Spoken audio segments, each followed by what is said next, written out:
All right, well, we're so lucky to have with us today on Disruptive Investing the president and CTO of SunTrain. This is Christopher Smith. Thank you, Christopher, for joining us. Yeah, thanks for having me. We learned about you on the main show over on Now You Know channel on Tesla Time News. We're so lucky that we get to kind of find out about new companies doing stuff. You guys, I think, have been kind of a stealth mode for a while. Basic idea, if I got this straight, is that you're moving power on trains from one location to another. That's like just real basic overview. You've got a weird look in your face, Jesse. Right. Let me just get this straight because I want to get it from you, and then I want to break down, is this a dumb idea? So instead of just transporting power like we've always done through a wire, you're going to put the power onto batteries on a train, drive the train to the place, and then have to take the power out of the batteries that are on the train and put them on the grid. So you just want to build a wire. Can't we just build high voltage transmission wire like we've done for ages? And isn't that how our whole system already works? Partially, yes. I mean, I'm not ruling out that transmission lines are necessary and a much better solution eventually, but the difficult part of building transmission lines is that it takes 20 years just to get through the permitting process, and generally, depending on the size and the length, another 5 to 10 to actually deploy it. It's been 30 years in the United States from 2020 to about 2025, and we've only built 1,000 miles of transmission lines per year. That's very problematic to solve the energy problems that we're facing. But I mean, we've got Elon Musk in office now with Doge, and he's just going to simplify the whole process. Yeah, we're going to deregulate everything. We're just going to be able to build transmission lines. It sounds very simple. Right, because wasn't it just the federal government that was slowing this down? You put up the big towers, you get the wire, you get the big spools of stuff, you get the guys with the hard hats. I feel like Jesse and I could do it. It seems pretty easy, right? I mean, I've wired up an outlet before. What is the difference that I'm not seeing here? The difference is when the vast majority of our transmission lines were built, which was over 60 years ago, the United States was in a fundamentally different place, both from the regulatory aspect, also our population size, and the amount of privatization of land. If you try to build a new transmission line, just say between Pueblo and Denver, for example, which, as it happens to be, is a place that they had recently approved a new transmission line, but it took them 26 years to get it. You have to cross thousands upon thousands of privately owned parcels of land that you have to go to each individual owner and say, I want to do this. If a landowner doesn't want to do it, then you have to go up the food chain and attempt to do eminent domain, which is literally the federal government coming in and seizing your land, which isn't very popular for anyone. On top of that, you got environmental issues. You also got people who are terrified of transmission lines because of the excessive amount of electromagnetic radiation coming on it. Nobody wants one of those things going through their farmland or their land or their backyard or whatever it may be, making it virtually impossible to quickly and efficiently build new transmission lines, regardless of what the federal government's done. In fact, I'd go further and say that Biden attempted to streamline the process, and he did a pretty good job from a federal side, but it's not the federal side that's holding us up. It's the states, it's the local authority having jurisdictions, it's the people who actually have this land. They all are giant NIMBYs, which is an acronym I'm sure you guys are familiar with. So do we need transmission lines then? I mean, everybody can get solar on their house and a battery in the basement, and we could just become all of our individual microgrids, right? That's my dream. Forgetting the fact that our solar panels are currently covered with snow.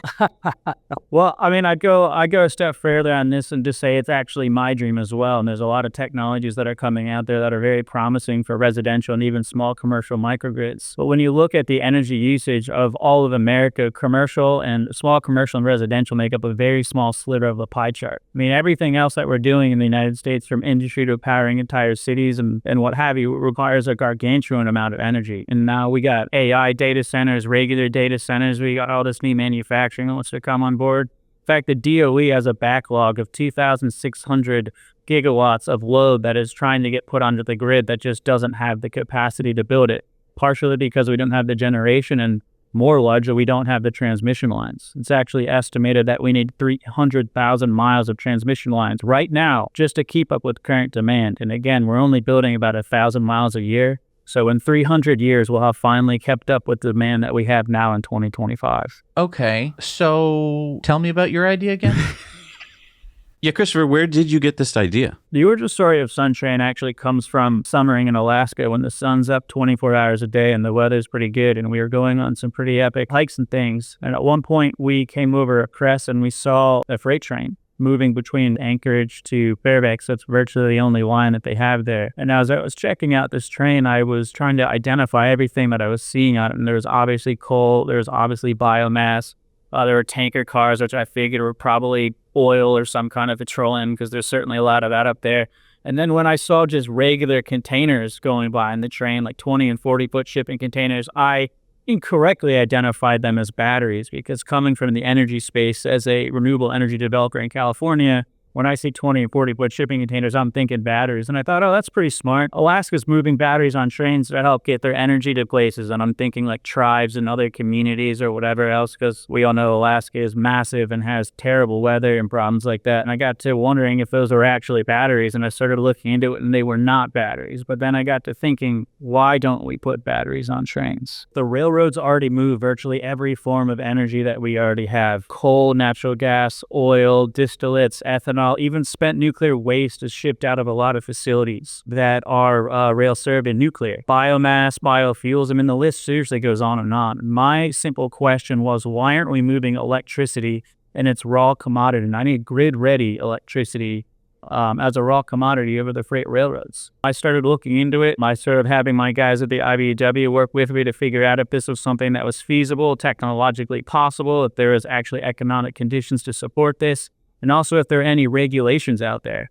And then, of course, simultaneously, we're checking to see if anyone's actually tried to do this. And we found out that in the 60s, GE effectively tried the same thing. Okay, so putting a battery on a train, I guess when you Seems talk about... pretty simple. Well, when you talk about coal and when you talk about oil and when you talk about all these other things, it doesn't seem as crazy. I think the trouble for me as a normal person, I've been on a train, I've seen trains, but I don't think about trains. I wait at the thing when the thing comes down and the train goes by, and I look at all the graffiti on the side of it and I go, that's a train. I wasn't thinking about trains when I was looking at the cars. I wasn't thinking about, oh, that one's carrying this. Maybe I'll see something, I'll be like, oh, those look like 2x4s.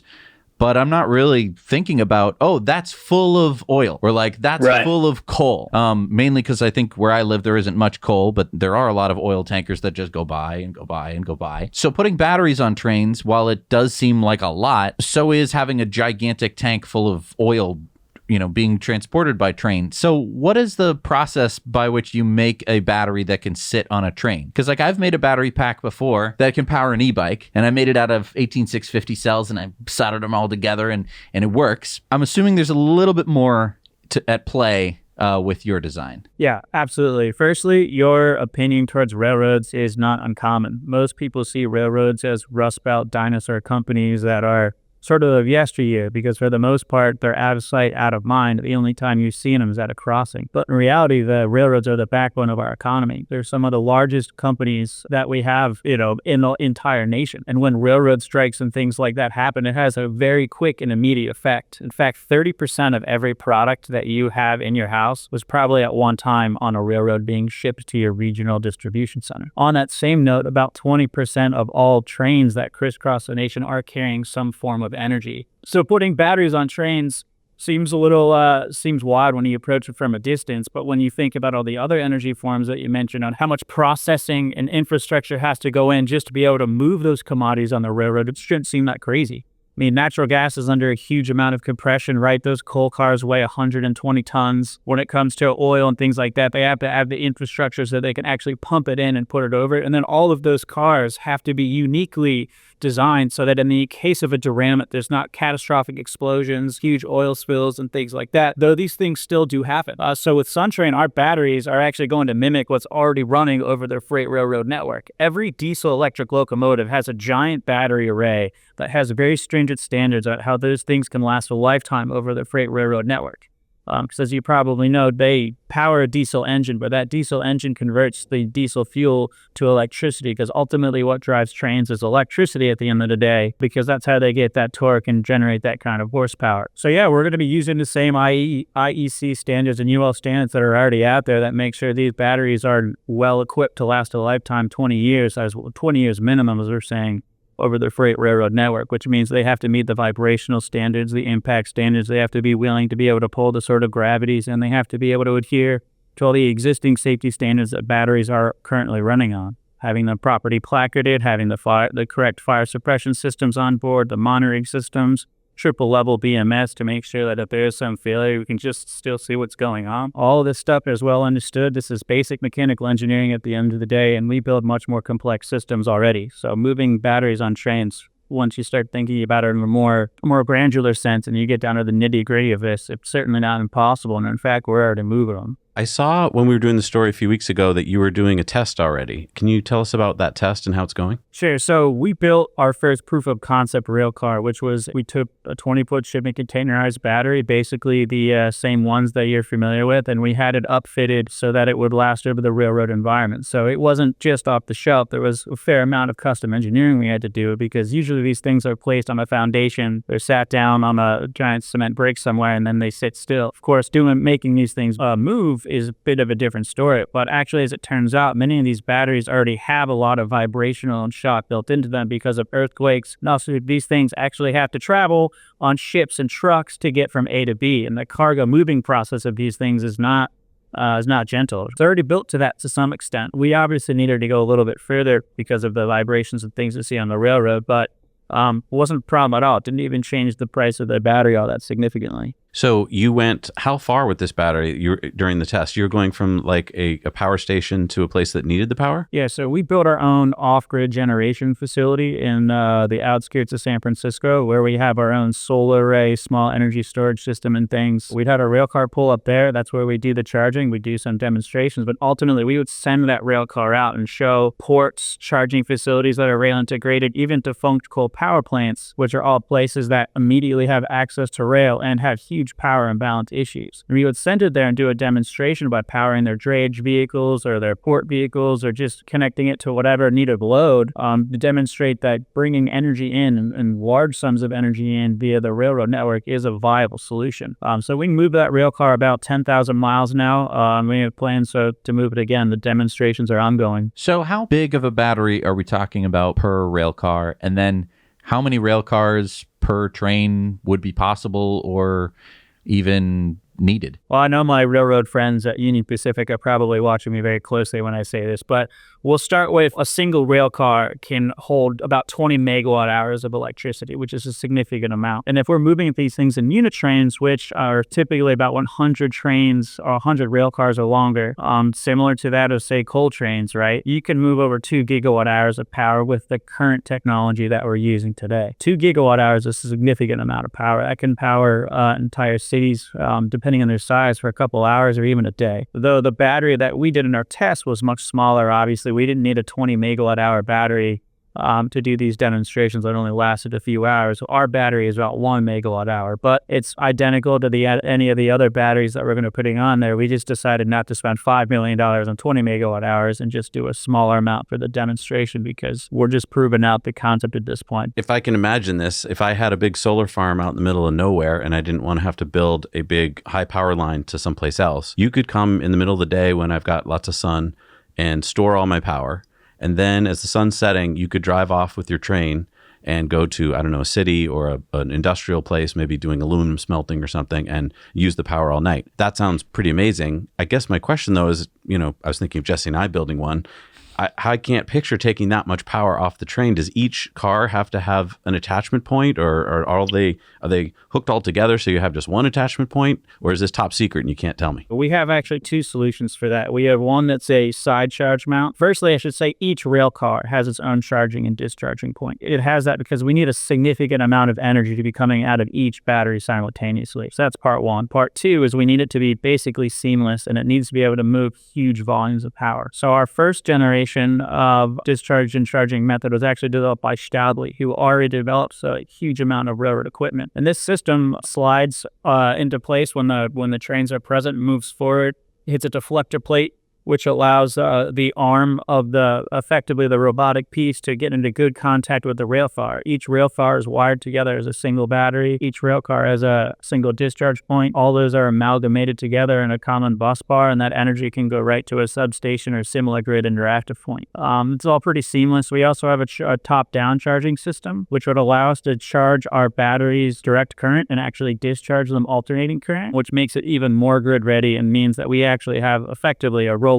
power plant that is entirely grid ready. And then you asked about solar arrays out in the middle of nowhere and then bringing them into cities and things like that. The first thing I can answer on this is SunTrain is energy agnostic to a degree. We'll use wind, we'll use solar, we'll use geothermal, we'll use nuclear. I mean, whatever is necessary, because transmission lines is part of the solution. We need more transmission lines and we're not getting them. The second piece could be argued that yes, utility scale energy storage functionally doesn't exist in America.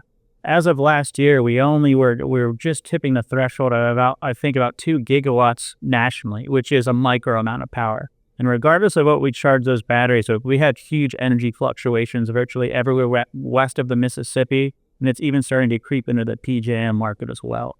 So whether we're moving renewable energy or moving geothermal energy, we're even moving fossil fuel energy, SunTrain can transport it as long as it has the grid interactivity points. Defunct coal power plants or even active coal power plants are excellent ones. They already have the substations, the transformers, the existing the rail service, and they're usually optimized in places that are easily served. There's also thousands of substations that are virtually directly adjacent to rail, and there are frequently multiple large-scale substations located adjacent to railroad marshaling and switching yards, because those are both areas that, one, require a lot of power, and two, are zoned for industrial uses. So our GIS homework, as well as our real-world pragmatic projects that we're already developing, we've had no problem finding the discharging locations, and building the charging locations is as simple as finding a location that's adjacent to our sprawling railroad network, which has over 140,000 miles of active rail. I have some things that use batteries in my life, right? I think a lot of people do. Everything from your remote control to maybe a tool that, you stick the battery in, and you get kind of bigger and bigger. And if you want to move a lot of power, the plug gets bigger and bigger. How big is the plug on a train car sized battery? I'd say about the size of your arm when you get up there close to the shoulder. It's pretty large. Yeah, and it's about the same length as your arm as well. You can check out our charging and discharging systems on our website. We not only have them as 3D renderings, but we have actual demonstrations of us using them as well. But it's big amount of power moving. So further to that point then, we have a certain relationship with our power grid, and that is there's a wire that comes from a pole, goes through a power meter, and then it goes into your panel. And then we have little outlets, and we're used to plugging stuff into those outlets. So we usually get a certain amount of power from the outlets, and if you use too much, you plug in 2 hair dryers, boonk, oh, it shut off. The amount of power that you're talking about is tens of thousands of hair dryers worth.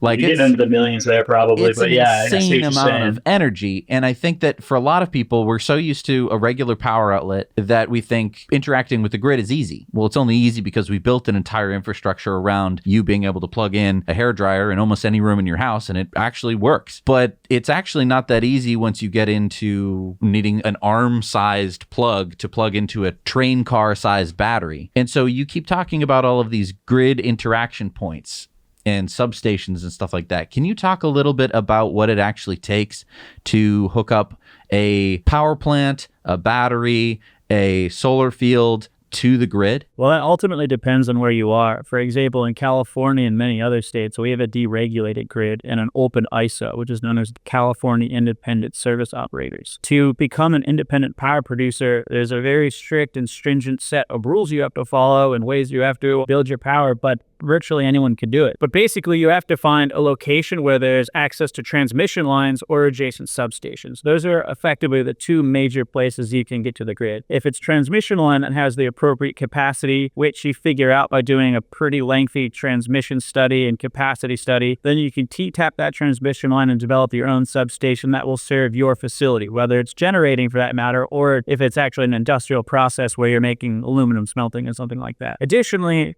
we already have thousands of substations that litter America. We've all seen them, but they're probably invisible to most of us. In fact, interestingly, there's a psychological phenomenon where the grid that us plebs look at is basically invisible. No one notices the ugly power lines that are going down their street or the substations that are on corners. No one really says anything about it, but we grew up with them, and they're part of what makes our iPhone go and what turns on our computers and things like that. So they're kind of out of sight, out of mind. But these substations are everywhere, and they have varying capacities and various voltages. If you, as a project developer, need to build a solar array or a wind farm or anything that's generating energy, you need to find one of these that has capacity and then start developing a project that ultimately brings your cable to that substation. And then you have to go to the various authority having jurisdictions, whether it's the local utility or the ISO on top of it, and then get connection, and then you're your own independent power producer. So that's effectively how you do it. When we were talking about your story a couple weeks ago on the show, I thought this was just a bunch of hippies with a really colorful train and, the idea of putting batteries on it. But then when we had a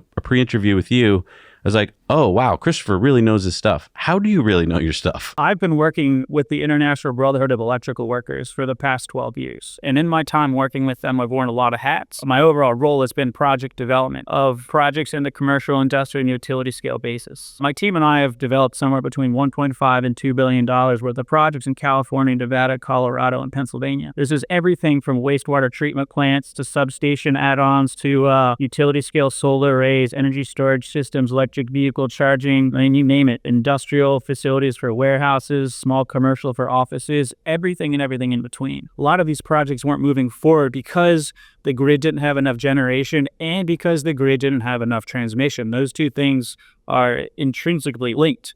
So that's how we got to thinking, is there another way to move energy? That's how we got to the rail piece. But that's also what's given the background of knowing how to do these things, knowing where the technology is and how to go about doing it. SunTrain is really no different. It falls under the same regulatory bodies, goes through the same process. Really, the only difficult part about this is getting those batteries built in a manner that won't vibrate them to death and figuring out how to get the energy on and off the train seamlessly, all of which we figured out how to do. The investors watching right now might be excited to possibly get involved. Is there any chance for private investors to get involved? Because it sounds like you have some kind of crowdfund going on. The crowdfunding thing we opened up because we had a general email box and we get dozens of emails a day from everything across the board. Some of these people think like you guys is the dumbest thing they've ever heard. We don't respond to those. We just don't have the time. Other people who are more initiated, if you will, think this is the most genius idea and have offered their services, everything from engineering support to consultancy to connections to the different railroads or other energy producers and things like that. And then some of those people have said, I love this idea. I want to invest. When we amassed about 100 plus of those, we decided to open up a public funding campaign because at the end of the day, we see this as sort of a grass movements thing coming from the guys who are actually building our power grid, maintaining and operating the power grid. We've been confronted with a problem that's hurting our power grid, and we thought it was our job to solve it. So we wanted to open up the portals that anyone could get on this if they believed it. But the vast majority of our money is coming from developers. We were initially funded by venture capital to get this off the ground. We've raised about $3.2 million to date, and we're imminently raising up to another 15 so that we can build these first large-scale products so we can start demonstrating the 20 megawatt hours. And so we could put these things into full production and demonstration facilities and small pilot projects to show that, hey, this technology is not only available now off the shelf from SunTrain, but it's using things that you're familiar with.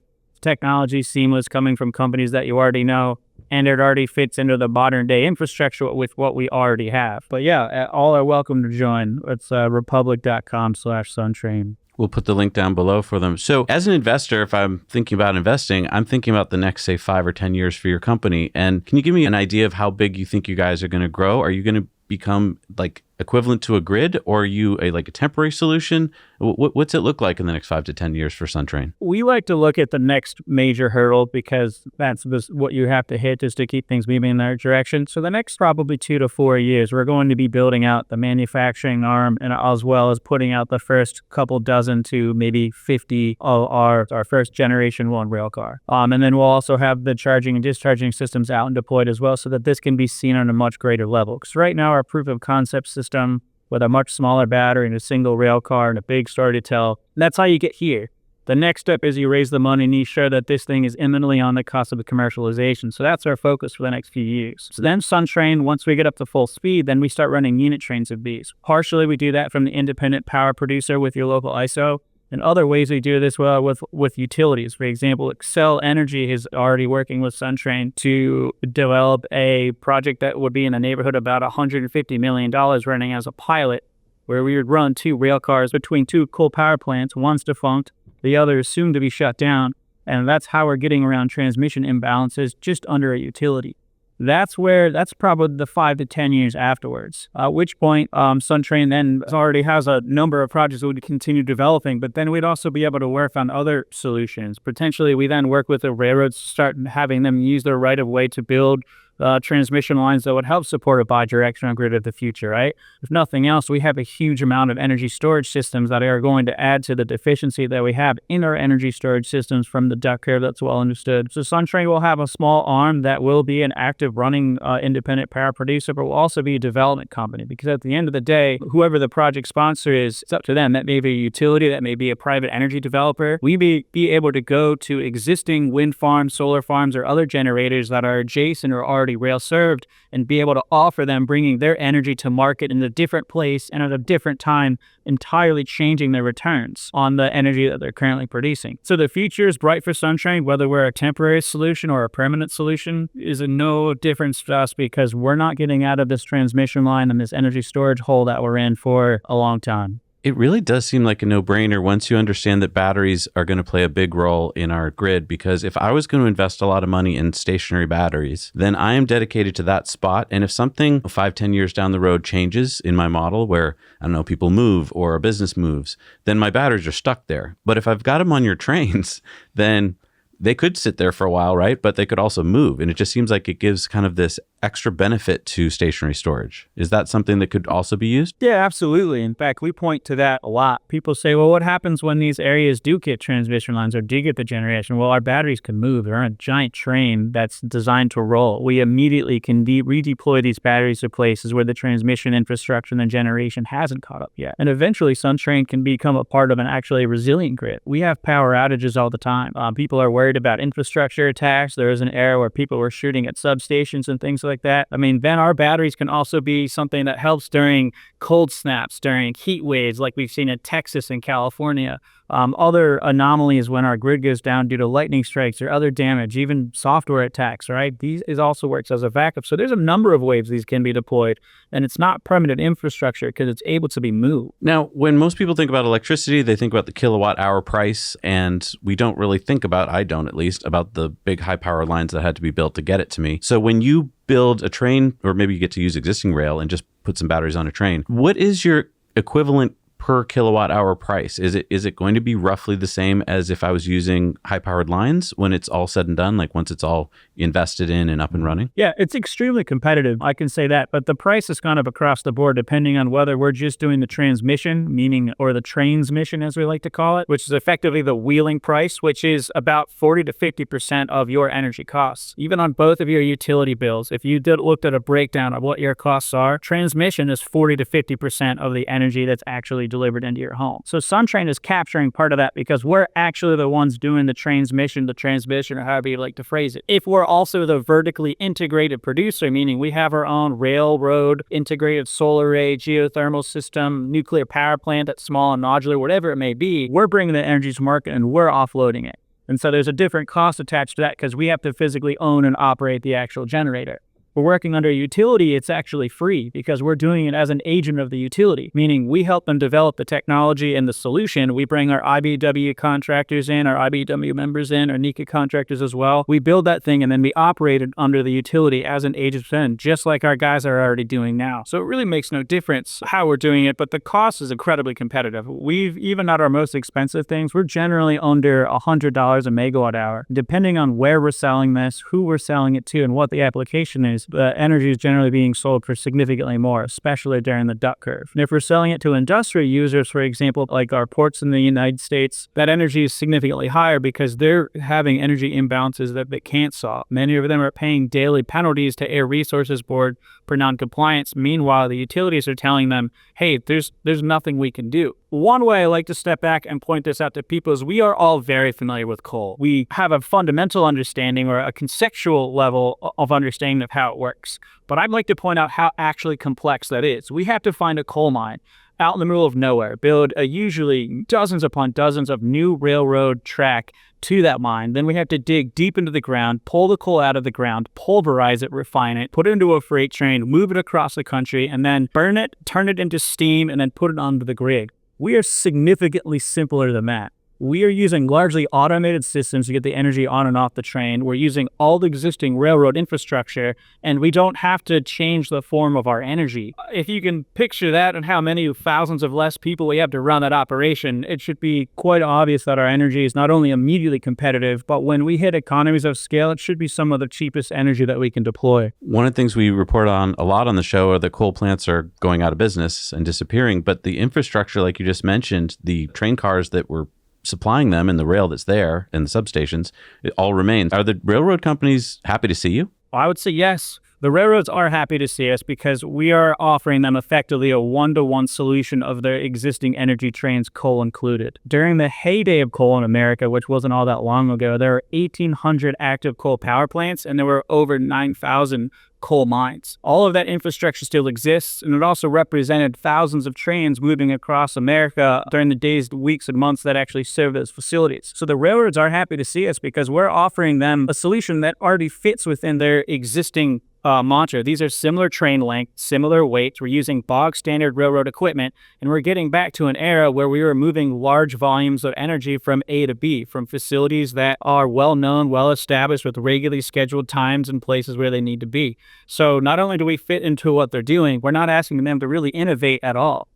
So we're offering them the potential to offset their declining fossil fuel revenues, which they're seeing dwindle, especially from coal, but also other areas, because the oil pipelines are now being built in excess, which means there's less oil running over the freight railroad networks. So the railroads see that. They're very interested in it. We've been working very closely with Union Pacific. I would love to give a shout out to all those guys out there. They have been really ahead of the game. They've seen the vision on this, and they have really done a lot to bring this into fruition. So earlier you were talking about how locomotives, the train part of the train, not the cars, but the locomotive, it is a diesel electric locomotive, and it has batteries on board, and you're basically making a gigantic battery, but the whole thing is being powered by electric motors. Can you hook up one of your cars as the power source for the locomotive and they can shut off the diesel or turn it into more of a hybrid? We get asked that question a lot. There are already companies who are making that technology right now. They're called battery tender cars. They're just effectively giant batteries on a bog standard piece of railroad equipment that they hook up to the locomotive.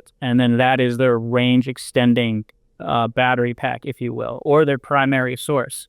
Which actually goes back to the point I made before, is we already had the technology with batteries on rail. We're already doing it. So using these, whether it's going onto the grid or going to a battery, doesn't really change the engineering problem behind this. Our batteries are not designed for that at this time, though they absolutely could be designed to do that. It would be a slightly different product with slightly different cables and fittings that's, doing the powering and the charging, discharging. But at the end of the day, it's still a battery. It still has a 20 megawatt hour capacity.